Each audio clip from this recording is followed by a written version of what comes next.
¿Qué tal? ¿Cómo están? Bienvenidos a la sesión número 2 de nuestro módulo de computación del bloque F10 16B. En esta sesión vamos a estar trabajando con métodos para encontrar raíces. El primero de ellos va a ser el método de bisección. Y tenemos que empezar por un concepto básico, encontrar las raíces de una ecuación. Y vamos a hablar acerca de qué es esto. Seguramente te acuerdas de esto, la famosa fórmula cuadrática que nos permite resolver ecuaciones de este tipo. Y las soluciones se llaman raíces, también se llaman ceros, también se llaman cruces con el eje o intersecciones. En este caso, encontramos los valores de x donde la función f de x se vuelve cero. Los valores de x que hacen que la ecuación se cumpla y que específicamente sea cero. Probablemente recuerdes esta fórmula y digas, bueno, es sencilla de usar o de seguir. Sin embargo, no siempre podemos aplicar la fórmula anterior, solamente en las cuadráticas. Se puede recurrir a métodos gráficos para obtener una aproximación, pero también existen algunos métodos numéricos para encontrar aproximaciones de las raíces. No el valor exacto, pero sí una buena aproximación. ¿Dónde podemos utilizar esto? Pongo un caso. Estudios médicos han establecido que si una persona salta en bungee, la posibilidad de un daño vertebral se puede incrementar si la velocidad de la caída libre excede 36 metros por segundo después de 4 segundos de caída libre. Sabemos que a partir de qué masa, más bien queremos encontrar a partir de qué masa se puede exceder este criterio con un coeficiente de arrastre de 0.25. Tenemos esta fórmula, la velocidad es igual a la raíz de gravedad por masa entre el coeficiente por la tangente hiperbólica de la raíz de la gravedad por el coeficiente entre la masa, todo multiplicando por el t. Lo ideal sería poder despejar la m para igualarla y encontrar los valores que la hacen cero. Sin embargo, como ustedes verán, en este caso no es muy sencillo ya que está dentro de una raíz y también dentro del argumento en una raíz en una tangente hiperbólica. Que muchas veces no entendemos exactamente qué es esto, no es necesario saberlo en este momento. Lo que sí tenemos que saber es que tenemos que encontrar el valor de m que hace que nuestra ecuación nos dé cero. Como no podemos resolverla o no podemos encontrar o despejar la m, podemos pasar de la b que está de un lado, lo podemos pasar al otro restando, de manera que se forma una nueva ecuación, la cual le llamaremos f, y es la que vamos a igualar a cero. Al hacer esto y graficarla, nosotros podemos aproximar un valor para el cual se cumpla. Aquí la X representaría la M, y diríamos que aproximadamente serían 142 kilos, pero se fijan que no es muy exacto. En el momento de encontrar raíces, pueden suceder varias cosas dentro de un intervalo. Puede ser que tenga dos raíces dentro de un intervalo. Puede ser que no tenga ninguna raíz que cruce el eje dentro de ese intervalo. Puedo tener tres o más raíces. O el caso ideal es tener una sola. El caso ideal para este método que vamos a ver ahorita. El método de bisección, ¿en qué consiste? Para encontrar raíces. Como el método, como el nombre lo dice, bisección quiere decir ir seccionando o dividiendo en intervalos de dos. Biseccionar. Entonces, es un procedimiento que permite calcular de forma aproximada las raíces. Si ustedes se fijan, tengo una gráfica que yo a simple vista puedo ver que aproximadamente en este punto tiene un cruce con el eje de las X. ¿Qué vamos a hacer? Vamos a ir dividiendo. Primero veo el intervalo completo, divido por mitad y me fijo cuál de las mitades está el cruce. Como veo que está en la primera mitad, no en la segunda mitad estaría como desde este punto hasta este punto. Aquí no hay un cruce. Me quedo con la primera mitad y vuelvo a hacer el procedimiento. Ahorita lo voy explicando de una forma un poco más detallada, pero el método consiste en ir dividiendo hasta llegar a una buena aproximación. Entonces, lo que tendremos que hacer es dividir por mitad, luego por mitad, luego por mitad, por mitad, por mitad, y rebotando hasta que lleguemos prácticamente de los dos lados, si no al mismo punto, al menos que la diferencia de los dos sea muy, muy pequeña, y entonces podremos aproximar ese valor. Entonces podemos decir que el método de bisección es uno de los más versátiles para encontrar la raíz en un intervalo de una ecuación. Es fácil de comprender, pero si requerimos una mayor exactitud, pues tenemos que hacer una mayor cantidad de cálculos. Funciona para ecuaciones algebraicas y trascendentes, pero se recomienda utilizarlo después de un análisis gráfico, como en este caso que nosotros sabemos en qué valores empezamos. Si se fijan, del lado izquierdo, la función me da un valor negativo y del lado derecho la función me da un valor positivo. Si sé que la función de un lado es negativa y del otro positivo, sé que forzosamente en ese intervalo tiene que haber al menos un cruce. No hay manera de que te dé el mismo valor, ya sea positivo o negativo, el mismo lado sin cruzar. Entonces, esto se basa en el teorema del valor intermedio. Este teorema que nos dice que si tenemos dos extremos, A y B, que serían los límites, la función evaluada en A por la función evaluada en B, si me da negativo, significa que tengo signos contrarios, ya sea en A y en B, a la hora de evaluarlos, y entonces quiere decir que dentro de ese intervalo se encuentra el cruce, la C o el cero. Quiere decir que en ese intervalo tengo un punto que evaluado en la función me da cero. Una forma gráfica de visualizar esto es lo siguiente. Para el problema del bungee que estábamos haciendo, si nosotros graficamos la ecuación, vemos que de un lado, en el límite inferior, me da un valor negativo y del lado derecho, en el límite superior, me da un valor positivo. Sé que la raíz se encuentra en algún punto de este rango, pero aún no sé cuál es ese. Lo que hago es sacar la mitad. Saco la mitad y veo que aquí hay un valor intermedio. Vuelvo a hacer lo mismo y analizar con los dos lados, pero fíjate que en el primer intervalo, de este lado me da negativo y desde el punto medio de este lado también me da negativo. Si considero el segundo intervalo, de este lado es negativo y del siguiente lado es positivo, lo cual significa que aquí hay un cruce, no sé exactamente dónde, pero ya estoy acotando, ya estoy más cerca. Vuelvo a hacer lo mismo. Me quedo nada más con este intervalo, saco el punto medio y vuelvo a hacer el mismo análisis. Fíjense que ¿qué sucede? De este lado es positivo, con el punto medio, perdón, de este lado es negativo, con el punto medio, que ahora se convirtió en el extremo superior, es positivo, entonces sé que ahí está la raíz en este intervalo. En el otro intervalo lo desecho porque en este punto es positivo y en el punto final también es positivo. Vuelvo a hacer el mismo análisis y lo que voy a ir haciendo cada vez es biseccionar o ir cortando o ir evaluando hasta llegar a la mejor aproximación posible. ¿El método de bisección en qué consiste? El algoritmo. Pues lo primero es suponer una función f de x igual a 0, determinar el intervalo, en el intervalo el punto medio, que no es otra cosa que la suma de los dos extremos entre 2, y pueden suceder tres casos. Si el punto medio lo evalúo en la función y me da 0, ese punto es la raíz buscada y ya acabamos. Es el caso más simple, o digamos que lo encontramos a la primera, en la primera iteración. No siempre sucede esto. Lo que me tengo que fijar es si f evaluada en A y f evaluada en M tiene signos diferentes, entonces la raíz está en ese intervalo de A a M. Si la raíz evaluada en M, la función evaluada en M y la función evaluada en B tienen signos diferentes, entonces la raíz está en el intervalo de M a B. Ahora divide por la mitad el nuevo intervalo que continúa la raíz y repetimos el procedimiento. Se sigue hasta que obtengamos un intervalo tan pequeño como ese y entonces tenemos una aproximación buscada. Vamos a ver que el método tiene algunas ventajas. Siempre converge. La palabra converge aquí significa que llega a un valor en específico.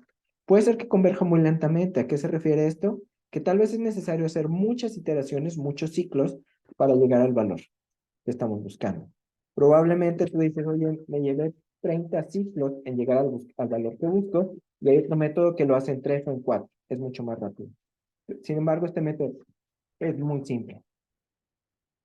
Se basa en el teorema del valor intermedio, se puede establecer el límite de error y es muy fácil de implementar. Hay otros métodos que no son tan fáciles, sin embargo, bueno, costo-beneficio, algunos son muy complejos pero muy rápidos, este es muy simple, pero puede llegar a ser algo tardado.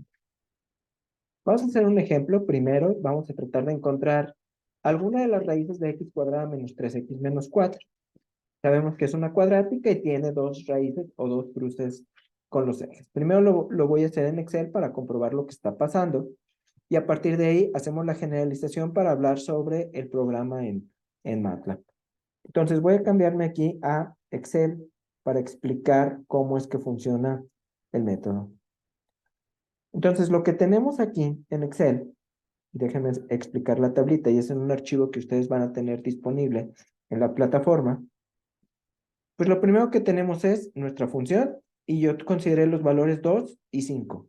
Fueron de cierta manera aleatorios. ¿Cómo sé si me sirven o no? Porque al evaluar en 2, la función me da -6. Al evaluar en 5, la función me da 6, positivo.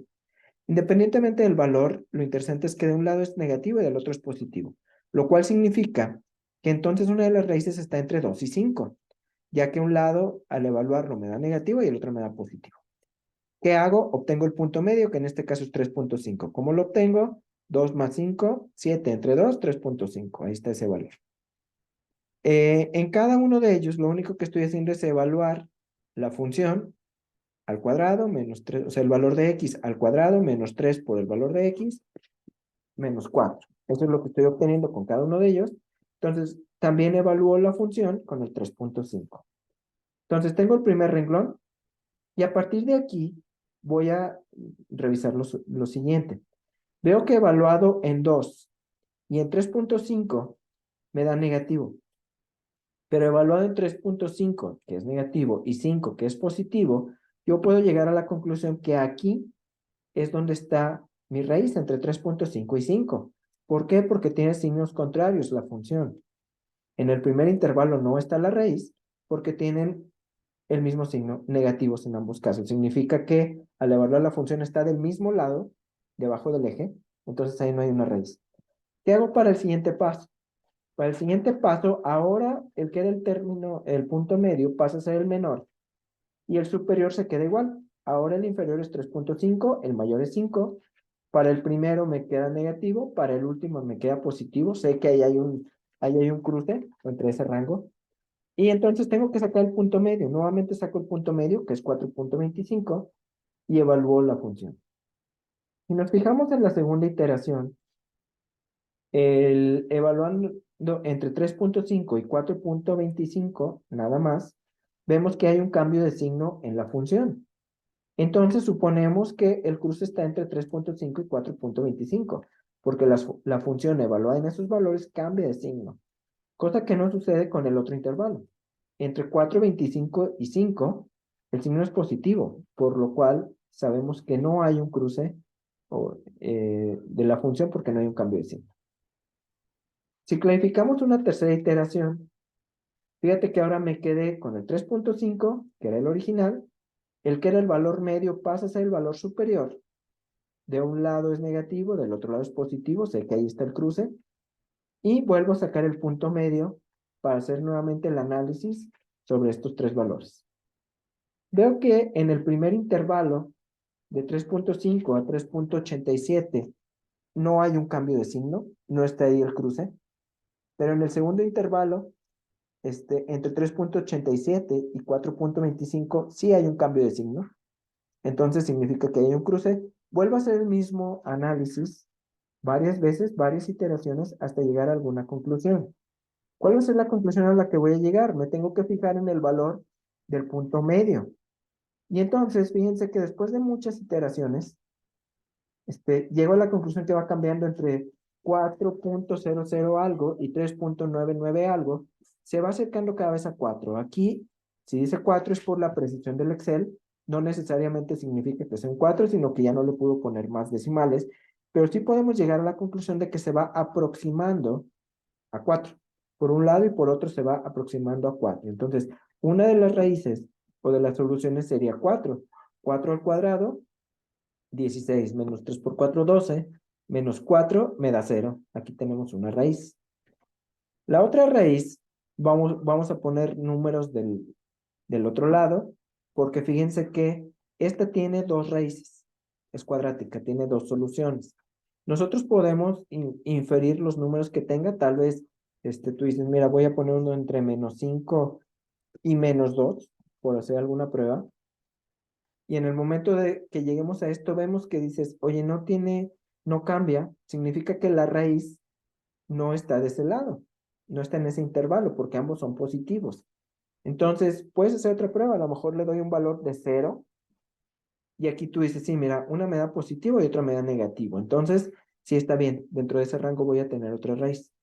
Al volver a hacer el análisis, te fijas que va brincando de valores hasta llegar entre menos 0,99 y menos 1. La conclusión sería que se están acercando a menos 1. Con eso tendría yo mis dos valores. Si alguien grafica esto o lo resuelve mediante factorización, encontrará que las dos raíces o los dos cruces, uno se encuentra en 4 y otro se encuentra en menos 1, como lo acabamos de implementar. Entonces, en el archivo que les estoy poniendo, van a encontrar este código, bueno, este ejercicio, y aquí viene un par de ejercicios más donde ustedes pueden hacer estas pruebas. Sería algo similar, lo único que tendrían que cambiar serían las funciones y, bueno, los valores para los cuales quieren utilizar como límites. Viene la parte interesante, oye, ¿cómo me llevo esto a MATLAB? Una vez que entendimos esta parte. Lo único que tenemos que hacer ahora que queremos, que vimos cómo funciona en Excel y que queremos entender el algoritmo, sería llevarnos esto a MATLAB. Aquí está un pseudocódigo. Recuerden que el pseudocódigo no es otra cosa que una serie de instrucciones que ustedes pudieran implementar en cualquier lenguaje. Pueden implementarlo en MATLAB, pueden implementar en Python, si alguien sabe C++ o HTML o este, algún otro lenguaje, Java o demás, pues aquí está la serie de pasos a seguir. Nosotros en MATLAB, lo único que tenemos que saber es a qué se refiere cada uno de este tipo de instrucciones. Por ejemplo, cuando te dicen inputs, pues sabemos que la instrucción en MATLAB para pedir datos, datos de entrada, es precisamente la palabra input. Para el output, pues yo puedo tener un dis o un fprintf para que la salida vaya a pantalla. Ahorita voy a explicar qué significa evaluar una función, aquí con algo de código que les voy a proporcionar en MATLAB. Entonces, el archivo que vamos a tener en MATLAB, que tienen a su disposición y que ustedes tienen que complementar, es el siguiente. Primero, el archivo base, aquí ustedes le van a complementar primero con su nombre, es importante por cuestiones de derechos de autor, que ustedes le pongan y garanticen que ustedes sean los que lo están creando. Pero en archivo, como entrada, a ver, y explico el siguiente código. Primero tenemos dos instrucciones para limpiar ya sea el workspace como las variables, porque algunas veces se nos quedan guardadas y pueden confundir un poco, pero quiero explicar estas dos líneas que van a ser cruciales en lo que nosotros vamos a trabajar. Lo primero, input. Un input en MATLAB, recuerden que cuando ustedes piden algo, automáticamente lo lee como un valor numérico, a diferencia de Python, que cuando leía algo lo leía como texto. Si ahora yo quiero que el usuario ingrese algo como lo que estoy escribiendo acá abajo, que tiene variables, x cuadrada más 1, o la que ustedes quieran escribir, pero quiero que el usuario lo escriba desde el teclado, no puede ser numérico, porque la x no la podría interpretar como algo numérico. Entonces, le tengo que decir que el input es tal como lo conozco, pero le voy a poner un segundo parámetro, siempre es opcional, no lo habíamos usado. Le voy a decir coma, y entre comillas s, para decirle que lo que está recibiendo no es un número, es un string. Entonces, en mi variable que se llama cadena, va a quedar guardado un string. La siguiente instrucción, aquí aparece una letra F, lo asigné a una variable, puedes ponerle la que quieras, por practicidad es fácil utilizar la letra F. La siguiente instrucción se llama string to function, y lo que hace es convertir el string que acaba de entrar, que era texto, convertirlo a una función de MATLAB, donde la variable es la letra X. Arroba paréntesis X significa que en el texto que entró, la variable va a ser la letra X. Si tú estás haciendo un ejercicio donde tu variable es el tiempo, por ejemplo, pides la función de t, entonces aquí deberías de poner la variable t. Y así sucesivamente, en el ejemplo que vimos, la variable era m, la de la masa, entonces aquí debería de ser m para que lo tome como variables. Pues también acepta varias variables, como cálculo multivariable, que tienes variables x, y, z. Sin embargo, en este caso lo estamos limitando a la variable x. Entonces, en el momento de que tú corres el programa, tal como está, todavía no va a calcular nada, pero en el momento de correrlo, aquí abajo ya te puede pedir una ecuación que en el momento que tú la escribas como en MATLAB, 2 por x más x cuadrada, notación de MATLAB, ya está lista, fíjense que del lado derecho nos va a aparecer con una arroba, ya está lista para ser evaluada por MATLAB. ¿Cómo sé que funciona eso? Voy a hacer una prueba, voy a poner una variable que se llame res, de resultado, y le voy a poner que evalúe la función f con un valor de 2. Fíjense que, ¿cuál es el que va a evaluar? Si yo le doy correr, le voy a decir una variable, una función simple, x más 1, y al darle enter, fíjate que en la variable res se queda guardado un 3, es decir, leyó el 2, y entonces este número 2 ya lo metió en la función. ¿En qué función? En la que yo le especifico acá, x más 1. Esa función x más 1 ya quedó asociado a la variable f. De manera que cuando yo evalúo f con 2, lo que estoy evaluando es x más 1, que es lo que yo escribí por el teclado, con el número 2, y eso lo guardo en la variable res. Entonces, esto lo pongo como una prueba, esto lo van a utilizar ustedes en su código. ¿Qué es lo que hay que hacer? Y explico aquí la parte que hay que trabajar. Aunque las entradas son el límite inferior, límite superior, tolerancia y máximo número de iteraciones, ustedes si se les hace más fácil cambiarlo por A y B, adelante para seguir orden con el pseudocódigo que proporcionamos. Posteriormente, cuando su programa funcione, cambien estas 4 entradas por inputs. No lo digo ahorita en este momento, que lo dejen como inputs, porque si no, cada que corren su programa, les va a estar pidiendo, además de la función, 4 cosas adicionales. Entonces, primero los dejamos fijas, cuando nuestro programa funcione, cambiamos este por inputs. ¿Qué hay que hacer en este programa? Muy bien. En nuestro programa lo que tenemos que hacer es en la parte que dice método, tendríamos que traducir o vaciar, por así decirlo, nuestro código, nuestro pseudocódigo que aparece aquí, pasarlo a MATLAB. ¿Cómo hacemos eso? Paso 1 dice set igual a 1, en MATLAB lo escribimos exactamente igual, y igual a 1. Después, FA es igual a la función evaluada en A, pues en MATLAB también iría exactamente igual, porque nuestra función que estamos declarando en nuestro código se llama F. Después, lo interesante viene en el paso 2.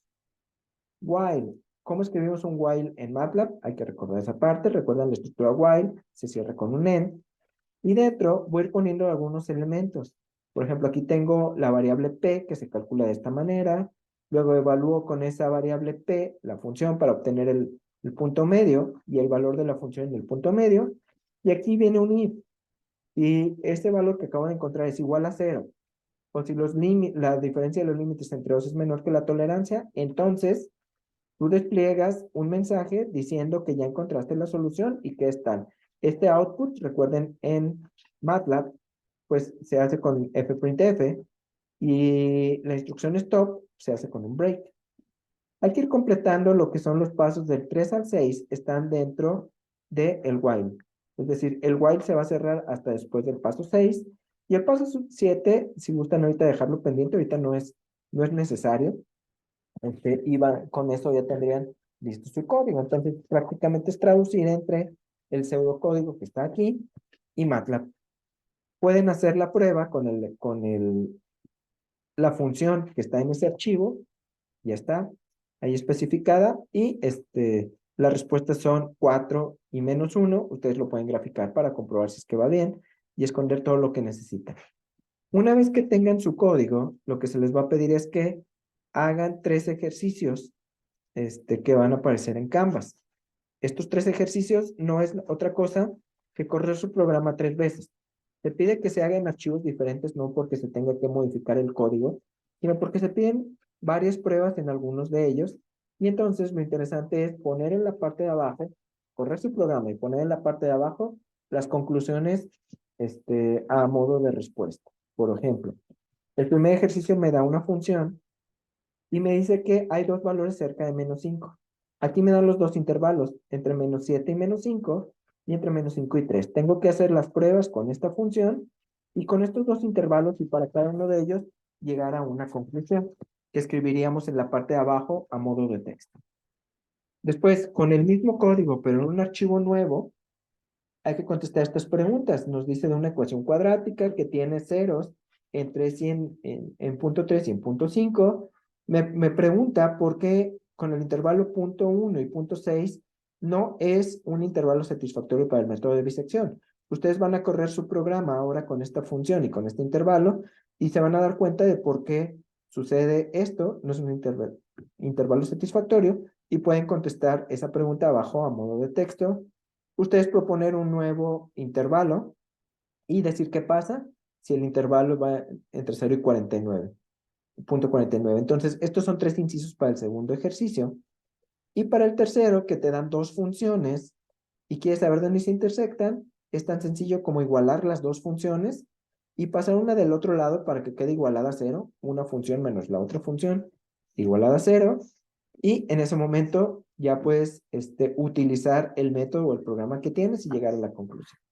Entonces, lo primero que tenemos que hacer, recapitulando un poco, es traducir todo este pseudocódigo, que van a ver que no es nada difícil, simplemente recordar las instrucciones en MATLAB para los whiles, para los ifs, para las comparaciones, para los ORs. Y una vez que ya lo tengamos listo, primero probarlo con el ejercicio que aparece aquí o que aparece en Excel y ver que nos dé las raíces que estamos buscando, esconder todo lo que no necesitamos. Recuerden que lo único que necesitaríamos ver sería el fprintf, donde se vea el resultado, el último paso, y con eso ya tenemos listo nuestro código. Este no es el que se va a entregar, sino cada uno de los 3 ejercicios. Repito, no hay que modificar el código con cada uno de los 3 ejercicios, sino simplemente meter la función y la interpretación es la que vamos a estar esperando. Entonces, en caso de cualquier duda, estoy a su disposición. Voy a poner en la página donde está nuestro material los archivos, tanto el de eh, MATLAB como el de Excel, como la presentación, todo lo que les sirva como apoyo para que puedan realizar esta actividad sin ningún contratiempo. Entonces, quedo a la orden para cualquier duda, comentario o demás. Y sería todo por el momento y los veo en el próximo video para el tema de la próxima semana. Gracias.